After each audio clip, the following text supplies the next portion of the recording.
Hope all my fellow Americans are staying warm, safe right now. Winter is kicking our ass right now in the USA. Over 200 record lows were set this week. That means it's the lowest it's ever been in these particular places since they started keeping track of the weather, a couple hundred years ago. Anyway, what inspired me to do this video is every Tuesday on, is this a little crooked? Every Tuesday on Instagram, we have Transformation Tuesday, which is an opportunity for people before and after as the progress they've made, show their accomplishments, how much they've been able to achieve with their physiques.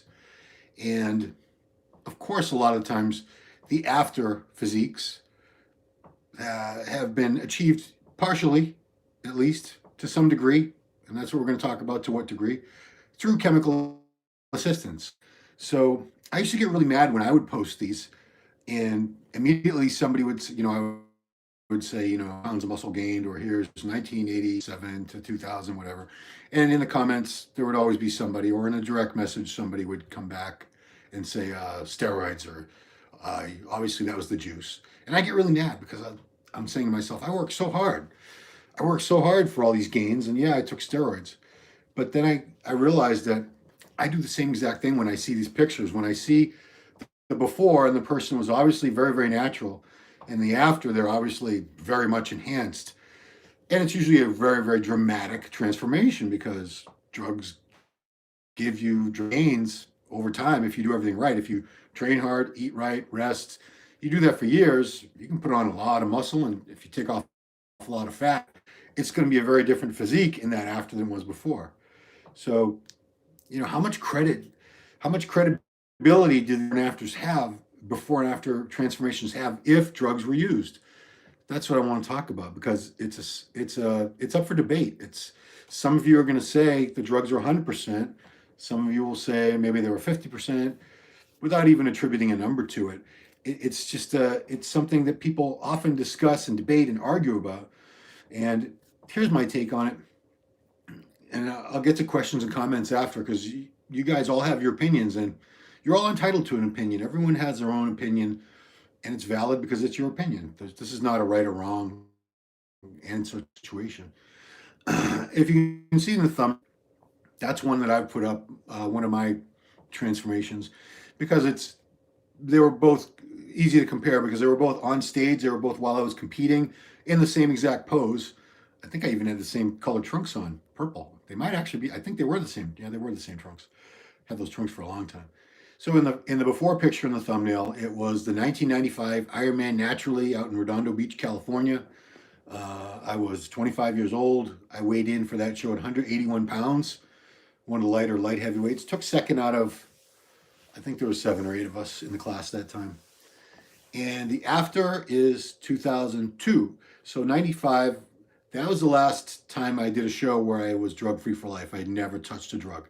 I started using drugs in late 1996 at the age of 27. I turned 27 in September of 1996. And so the show, the picture on the right is the 2000, oh no, I'm sorry, that picture was from 2005. So that's a 2005 NPC New England, where I was second in the heavyweights at 205 pounds, something like that. So it's a difference of roughly 25 pounds of muscle, because condition-wise, you can see I was in good shape in the natural picture too. So hopefully you can tell from the before picture, I did build the majority of my physique, or a great deal of it anyway, drug-free. I built at least half. I really feel like it's more like 2/3 of all the muscle I ever put on, considering I started training, I was only 95 pounds. I built most of my muscle size naturally. I definitely built most of my strength naturally, because all those years I was naturally, I never had it in my head that I couldn't get stronger naturally. I did have that limitation in my head, and it's justifiable because it's valid, that I couldn't get as big as the guys on drugs because I wasn't on drugs. Genetics are a huge mitigating factor also, but in my mind, drugs, if I want to be as big as those guys, but I took it as a point of personal pride that I could be as strong as them, or pretty close to it, especially pound for pound, without drugs. And I did get very, very strong before I touched a steroid. I was squatting 405 for good reps. Chest I could do, geez, the 120s for flat and incline. Shoulders, I think I was going up to 120s on shoulders naturally. 120-pound dumbbells for good rep. Let's just say I was strong. I don't need to go through every weight I was using. But when I see someone who shows a before and after, and they started using steroids when they had very, very little muscle, they were skinny. And then in the after, to me personally, this is just me, that's when I say, you did it all with steroids. And I never make any snide remarks because, people live in glass houses, shouldn't throw stones. And I've used steroids, I use steroids, so I can't come down on other steroid users. That'd make me the biggest hypocrite. So I really try not to do that. But when I see pictures, these Tuesday transformation pictures on Instagram, and the person clearly was using steroids from a point early on when they had very little muscle mass, and then in the after they have all this muscle mass, they're huge, then I say, well, that's great, steroids work. You just proved the point that we all know, steroids work. I don't get overly impressed. I get more impressed when I see someone that built a natural base, took a few years at least, got pretty big, very strong, but I'm more of a meathead bodybuilder. I care more about the physique and how it looks than I do the weights you lift. I don't really care because, like I said, if you're a powerlifter and you have like great legs and but you can't squat much, you're a pretty crappy powerlifter. Nobody cares in powerlifting what your legs look like as long as you can squat a lot. And in bodybuilding, people do care. I don't know why they care, but if you have big legs, it doesn't matter how much you can squat as a bodybuilder. So if conversely, as a bodybuilder, if you can squat a ton of weight but you have terrible legs, who cares? You failed. You failed. Anyway, getting back to that. So to me personally, it comes down to how much did you accomplish without steroids? Did you accomplish at least something? Did you at least build a solid, muscular-looking physique where people could tell instantly this guy or girl works out, they have some muscle on them, and then you start steroids? But that's you can all have your own individual way of defining when these transformations have any validity to them. Obviously, if someone free for life, anything they do, that's instantly valid. Any transformation they make, you can say, well, that was all their accomplishment. Once you get steroids into the picture, we start arguing about how much of the gains that you made were from your own hard work, your good eating, your resting, your sacrifice and dedication versus drugs. And it's hard to define, isn't it? So let me get to your questions now, guys. Questions and comments. I don't think I'm going to make this one an hour long. Okay, steroids before and after. So let's see what the first one we got is. Sir, how much muscle mass can a person put on drug-free? Sir, I assume you're from India. You're very polite there. Pakistan, India. Nobody can tell you. There's no way to know how much you can put on drug-free. It's a genetic issue among the individuals. Some people will not be able to put on very much muscle at all, drug-free. Some people will be able to put on quite a bit. There are people that will be able to put on much more muscle mass naturally than many others could ever put on, no matter how many drugs they took, because we're all so different. We all have different, genetic makeups, muscle belly lengths, muscle fiber composition, all that kind of stuff. It all plays a factor. So there's no way to know how much muscle you can put on drug-free, and there's no way anybody can know how much muscle you can put on with drugs either. Who knows, Some people use drugs and get average results. That's most people. Some people blow up. They get huge. They respond so well to drugs. Other people, they don't get much muscle mass. They just get sex and very little muscle. So they'll get puffy, red, they'll be retaining water, a big round face, acne, gyno, hair loss, but they don't get much muscle.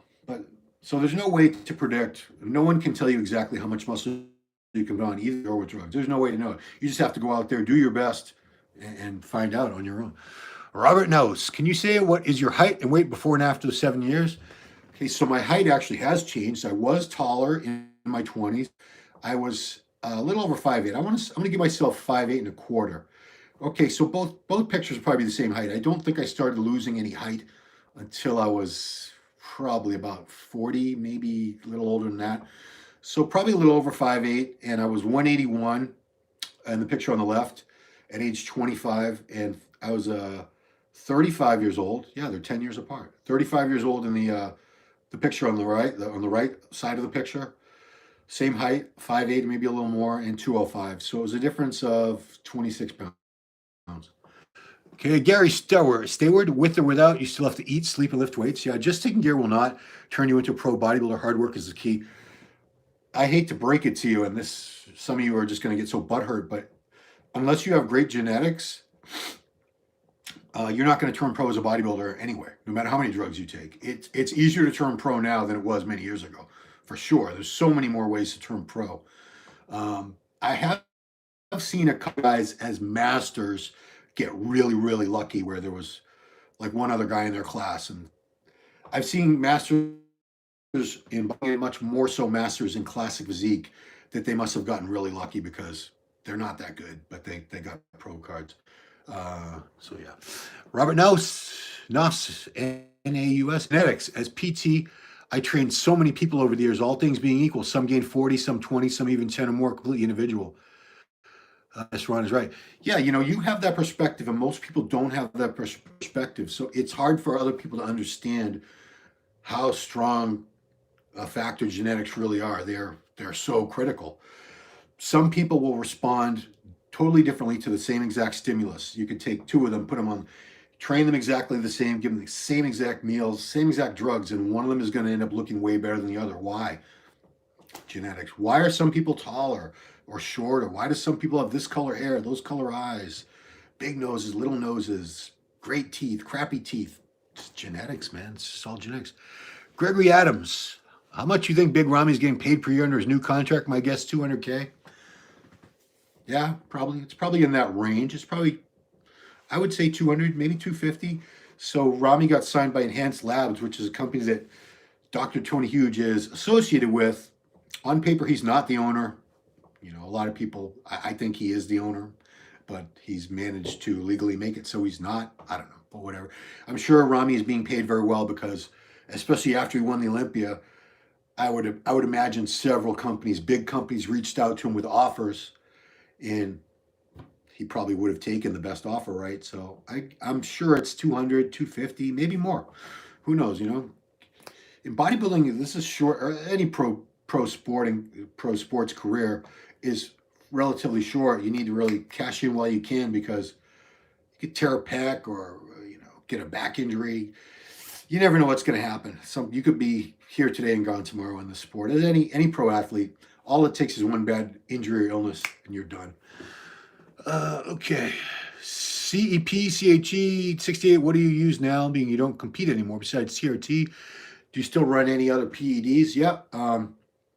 Yeah, I will do 300 or 400 milligrams of Deca at some point, parts of the year, along with my 400 milligrams of test. At other times, I'll do a little bit of tren. For tren, I wouldn't go over 300 a week. I don't like using more than 2 compounds at once because I'm not competing. The only reason you would be using 4, 5, 6 different drugs at a time is if you were in contest prep mode, and I'm not. So I'll run tests with a little bit of tren or a little bit of Deca, a little bit of EQ. I keep it very, very simple, but about half the year I'm just on test. Like right now I'm just on 400 milligrams of test, which sounds like a lot, but considering I've been on steroids since late 1996, it's not a lot for me. It puts me exactly where I want to be. Let's see. James S. Favorite cycle, including doses. Oh boy. TRT, preference of inject. So you have a lot of questions. Favorite cycle. I didn't have a favorite cycle. I liked combos of like test and tren or test and Deca, test and EQ, and I would start them all off with 30 days on an oral. Like Dianabol was probably the most common one. I've also used Anadrol at times. Dianabol much more so than Anadrol, many more times. Sometimes even Anavar. I was getting this liquid Anavar. I don't have yeah. And even if I gave you my favorite cycle, it doesn't mean it's going to be your favorite cycle. It doesn't mean you'd respond well to it. You try compounds and you will find some that you like and some that you don't like. A lot of people have tried tren and they hate it because it gives you all these, night sweats and the tren cough when you inject. A lot of people don't like orals, especially like Anadrol, because after a couple weeks, your appetite, you feel nauseated and you can't eat. How are you supposed to make gains if you can't eat? So he had several TRT preference of injection frequency. I do every third day, a little under a milligram, which is 200. And I'm on cypionate. You know, the only reason to inject more frequently would be if you were using just propionate or something. But I think every third day for TRT purposes is ideal. For me, it seems like keeps the blood levels nice and stable. Once a week or once every 10, bad idea, just because then you start getting these peaks and valleys of the test where it's really high, really low. I'd rather inject a little more frequently. You know, ideally, you could probably, if you're using a long-acting ester, every third or fourth day is okay because it has a half-life. It's still in your system, so it's not like you need to do it every other day. There was still more to that question. Okay, favorite diet for fat loss, dude. That's a whole other video. Yeah, that's a whole other video. We'll do that one as it gets a little warmer. It's simple though. Trust me, it's nothing earth-shaking. People who try to make dieting really complicated, they're trying to sell you something or trying to get you to hire them. It's not that complicated. How would you train if I could only train twice a week? If I could only train twice a week, I would do full body workouts twice a week. I would do, you know, probably Monday, Tuesday, Wednesday, Thursday. I'd probably do Monday and Thursday or Monday and Friday, something like that. Or I would do let's take 3 days between, but I would do full body. I would do like, you know, 1 or 2 compound movements for every body part twice a week for a few sets each of those exercises. This is a hard thing to talk about. It says AJ Home Gym, because we know some people could take the same thing and one get big and get anything. Yeah, that's a hard thing for a lot of people to wrap their head around is 2 people can take the exact same drugs in the exact same doses and, you know, everything else being equal. Maybe they're training partners. They do all the same workouts together. Maybe let's take it one step further. Maybe they live together. They eat all the same exact meals. I'm trying to make it so everything is equal. But the genetics, and the guy with the better genetics is going to get better results. And genetics isn't just the muscles and things like that.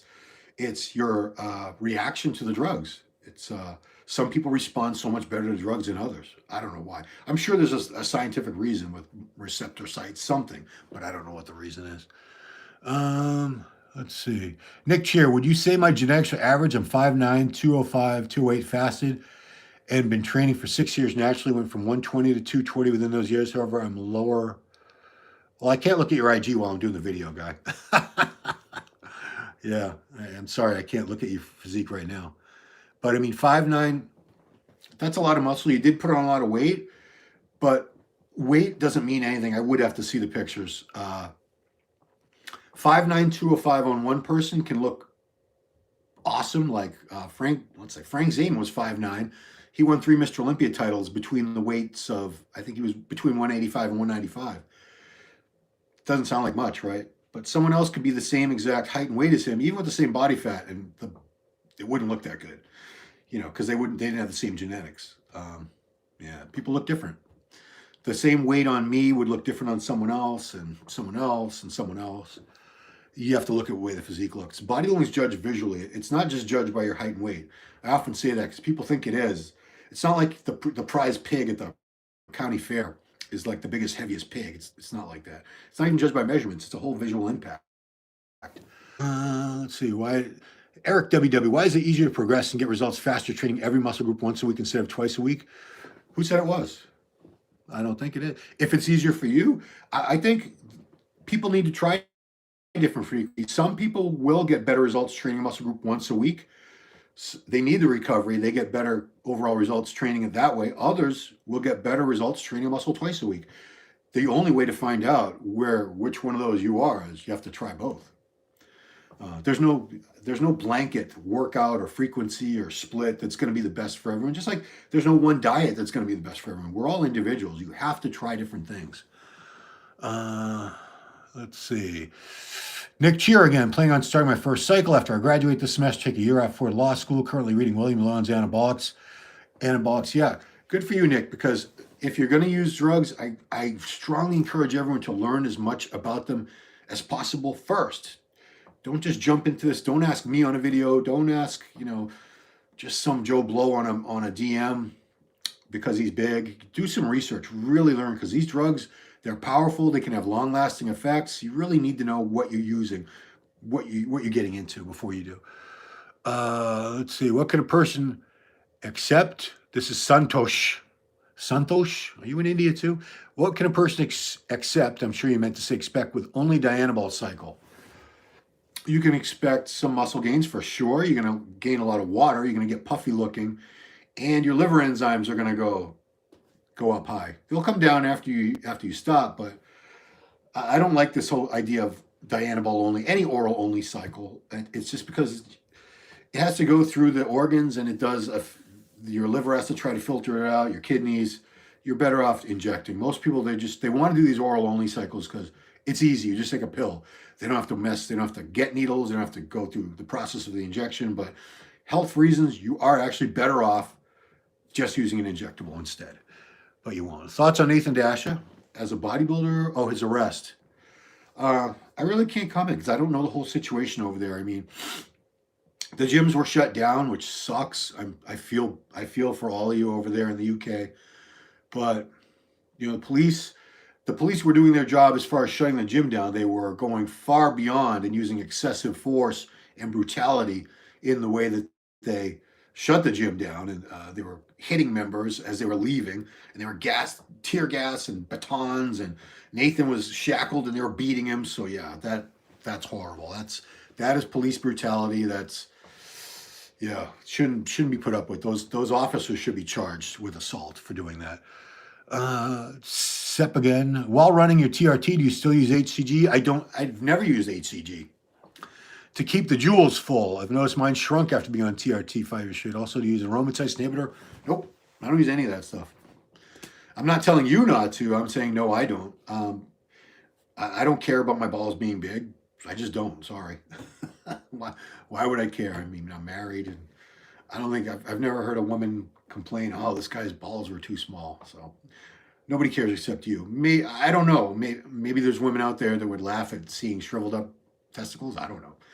I honestly don't care. And the HCG, don't use an aromatase inhibitor. And my estrogen is very high, but I'm asymptomatic. I don't have a lot of those classic high estrogen symptoms, so I don't bother because aromatase inhibitors have side effects of their own. They have dangers of their own. They'll crash your good cholesterol, the HDL, for one thing. So if you can avoid using them, if you don't need them, don't use them. We've gone over this on the doctor shows that we do. Gregory Adams again. Think Kyle will do Olympia this year? I hope so. I really hope. I can't speculate. I just say I hope so because he's a great bodybuilder. He's one of the greatest of this generation. Never won an Olympia.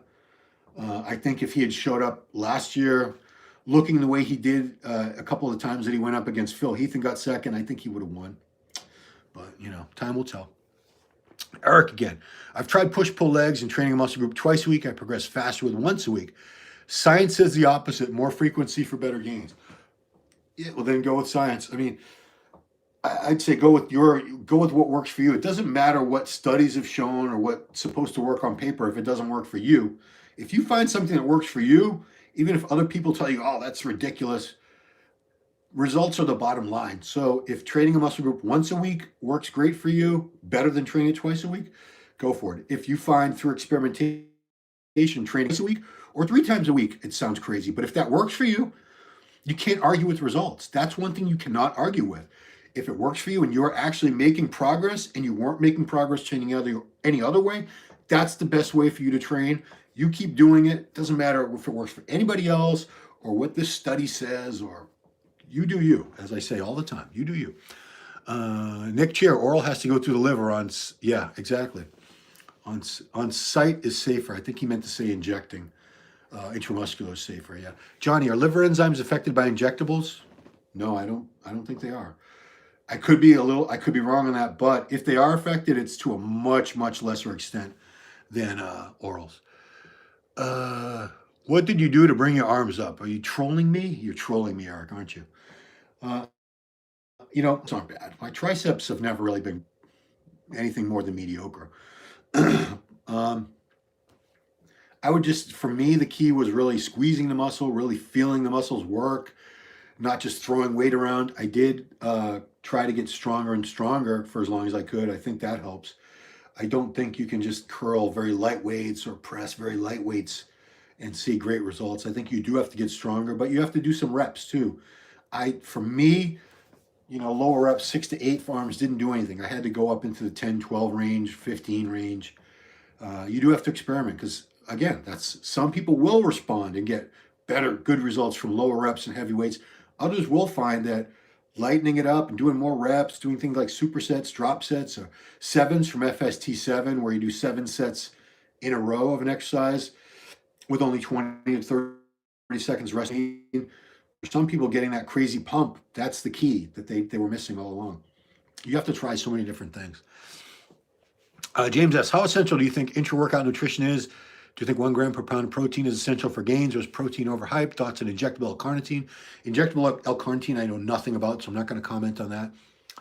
I don't know if intra-workout nutrition is essential. I know for me, I had to stop doing it because it was giving me stomach upset while I was training. I found that trying to drink the essential aminos and the carbs and all that while I was training, it just didn't sit well with me, especially when I was trying to do things like legs or back. So water, I just drink water, cold water when I train. Other people swear by it. If you can hack it, if it doesn't bother your stomach, go for it. I would just make sure you dilute it with a lot of water. And you also want to know, do I think 1 gram protein is essential for gains on a protein? Is protein overhyped? I do tend to think that we probably take in more protein than we really need. There aren't enough studies, man. There's just not enough studies as to how much protein is really needed for muscle growth, especially with well-trained people, not just beginners. A lot of these studies that you see, they're done with raw beginners, so it's really hard to compare them to someone who's been doing it for a while. So I try to get more than a gram per pound. I take in about 300 grams a day, and I'm around 220. Fluctuate between like 218 and 221, 222 right now. And your last question, injectable carnitine, blah, blah, blah. Kai is a lot. Nick, cheer again, Nick. Kai's a lost cause now. Dude's washed up. All the YouTubers love clickbaiting about him. He's not competing anytime soon. LOL, just using his name for good, bad publicity, and it's publicity. I don't know. I still hold out hope that Kai's going to compete again, only because I see what he looks like.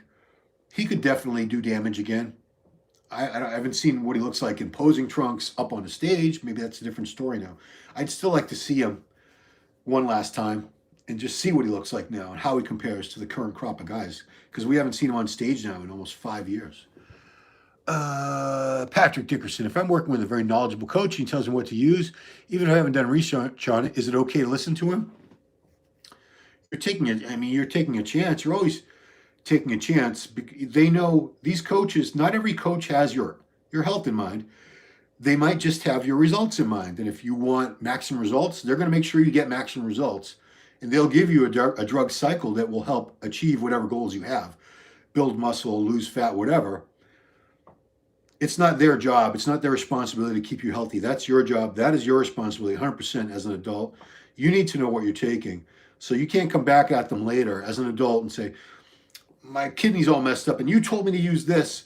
And my liver's messed up. You told me to use this, that, and the other. It's your fault. It's not their fault.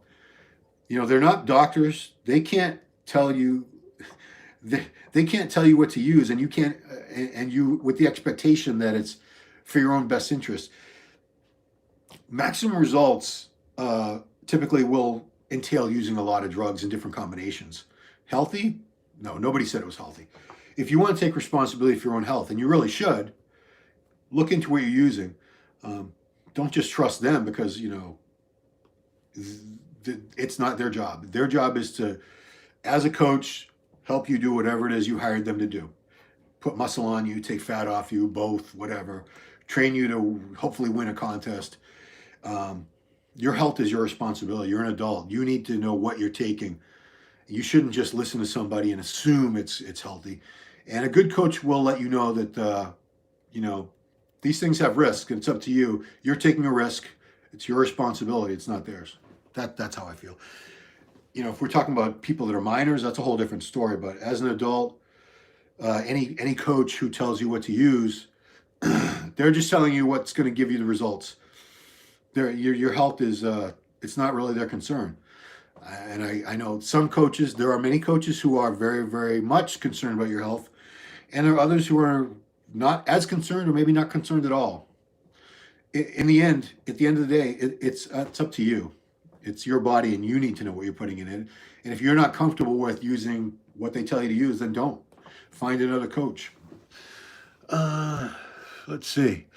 What's your typical cheat meal? Well, I'm not dieting, so any meal I eat now is not a cheat meal because I'm not cheating on a diet. And when I'm dieting, I don't like cheat meals because I just want to get in shape. I don't really subscribe to all this cheat meal nonsense. But what's my favorite thing to eat that's not diet food? I'd say pizza or Chinese food. Either one of those would be a great, delicious meal. The Joker, thoughts on Winstrol only to get hard and shredded. I did a whole video called Steroids Won't Get You Ripped. Please look back at that. I talked for like an hour about it. Diet and cardio. The only steroid that has fat-burning properties is Anavar. And there are drugs that we use in bodybuilding for fat-burning purposes, clenbuterol being the most common one. Thyroid medications are also used. The reckless ones out there will use DNP, but steroids do not get you ripped. They will help you keep your muscle while you get ripped, for sure. So you won't lose a lot of muscle as you often do when you're a drug-free person losing fat. You also lose muscle along with it, typically. So please go back to that video. Just search it. It's an Ask Ron Live. Steroids won't get you ripped. I talked for a long time about that. Eric, my arm sucks, so just wondering. Yeah, Eric, find exercises that you really feel work well for you. Don't worry if they're not just the ones everyone else says. Everyone will say, you got to do barbell curls, you got to do skull crushers. Try a lot of exercises. You're going to find some that really give you good feeling, a good mind-muscle connection, a good pump. Work those exercises hard. Try different frequencies. Try working arms once a week or twice a week or 3 times a week. And you're going to find one of those frequencies gives you better results than the other two. Yeah, I mean, I wish there was an easy answer, believe me. Let's see. Andy, any funny, sketchy, or scary experiences purchasing from the underground? Oh, yeah. I mean, one time I tried to order from England and got a letter from customs saying, we have your package, come down and get it. I wasn't stupid enough to do that. I would have been arrested. So, yeah, I lost a good amount of money. Yeah, I mean, I bought a lot of fake stuff that turned out to be fake. There was no drugs in it, I'm sure. I've gotten infections. Yeah, I mean, anyone that's used underground stuff for years, they'll have horror stories or stories where they lost money or their drugs turned out to be bunk. We call it bunk gear, bad stuff where you start your cycle and weeks go by, you're like, huh, this stuff's fake. There's nothing in it. And you're out the money and you're out all that time and you were injecting canola oil or vegetable oil or who knows what. Let's see, Robert Nelson, no GH Ron ever. I did try it a little bit. I couldn't afford to keep using it. I am starting to use it again. I will let you guys know. I'm not going to report on anything yet. Right now, I just started it yesterday at 4 IUs. I will let you know what happens because at 51 going on 52, it's more critical than it would be for someone who was younger.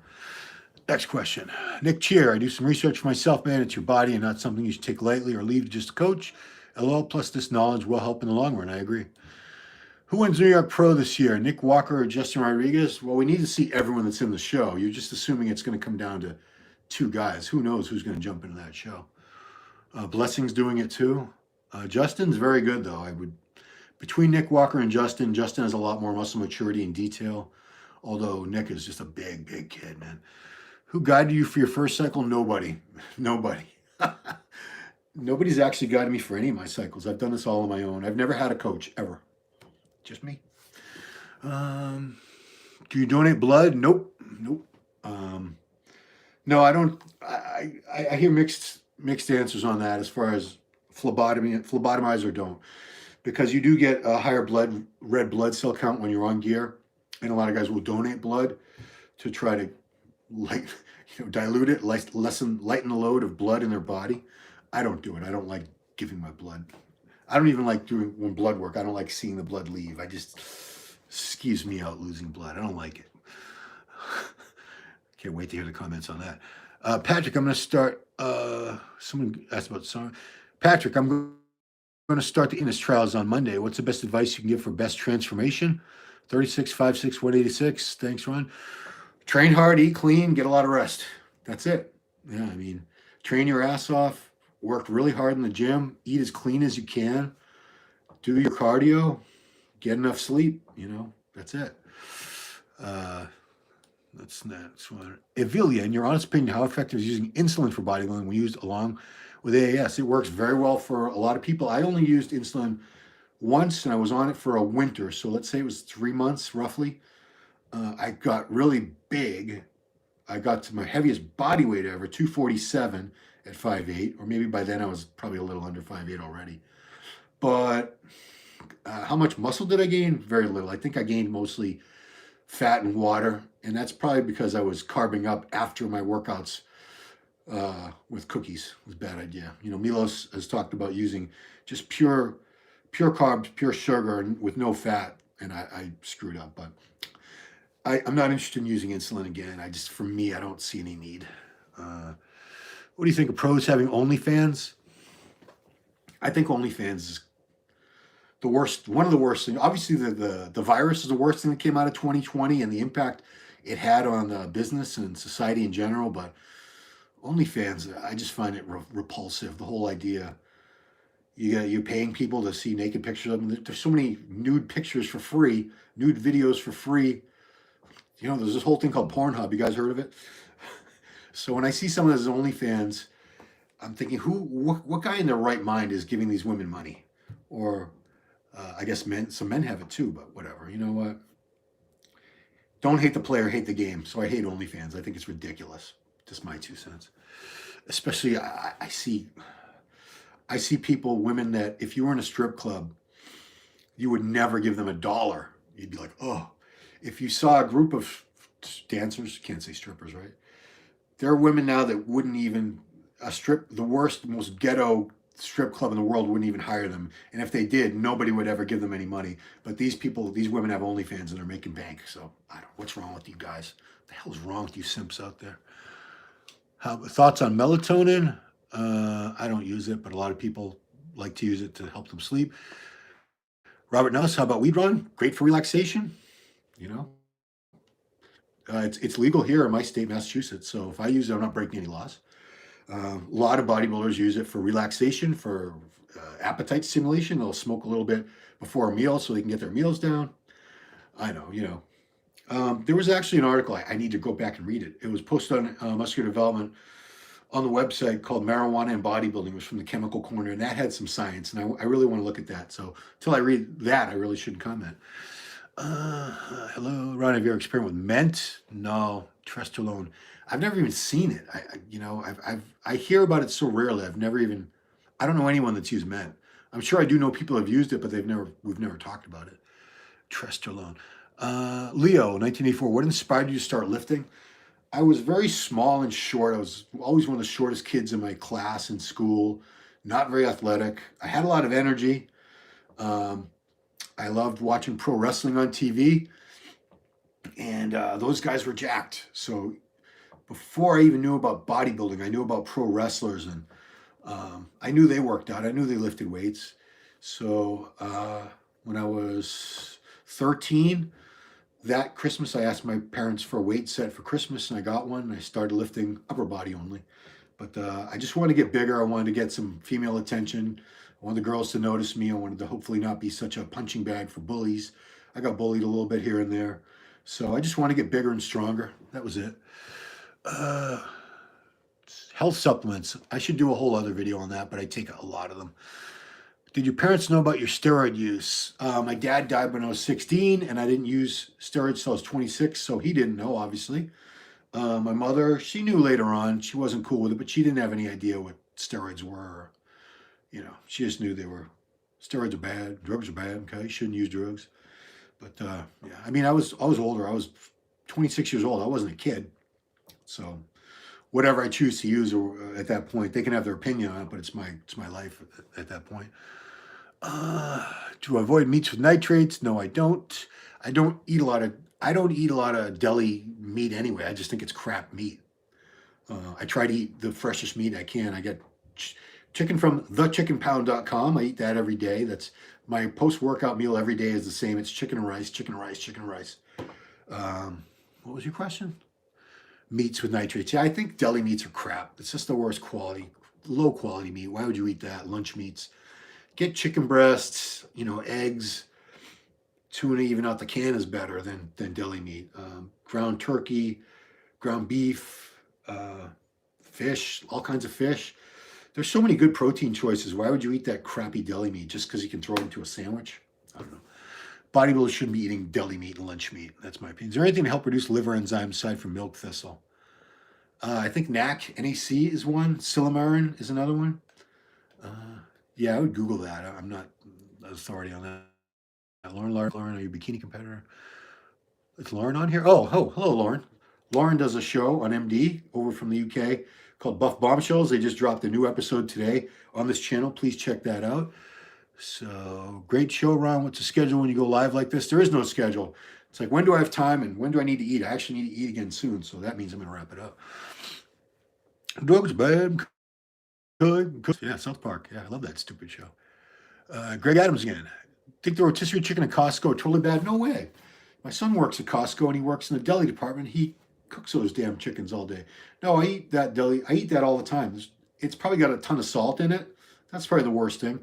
Yeah, the chickens from Costco are definitely fed hormones. They're almost as big as freaking turkeys, these chickens. They're big turkeys.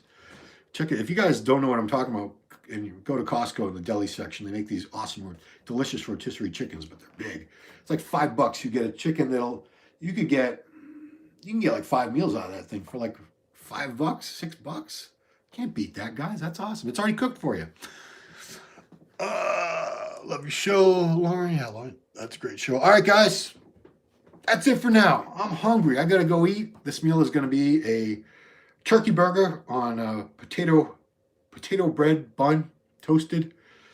It's a turkey burger from BJ's. I go to BJ's as well as Costco because they have the turkey burgers there. Slice of cheese on that, melt that down.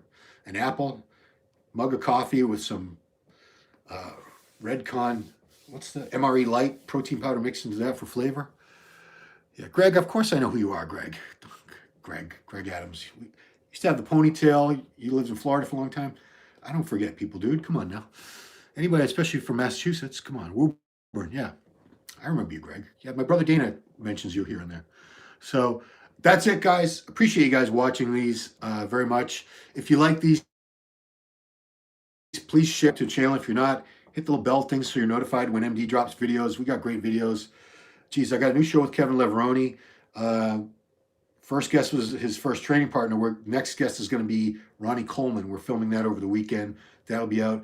Just did a great interview with Jose Raymond. That's going to be out tomorrow. That up. Did a good one with Hani Rambod. We talked all about Hadi Chupan. That's going to be up Monday.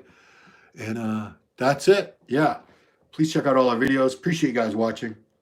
Talk to you next time. Bye-bye.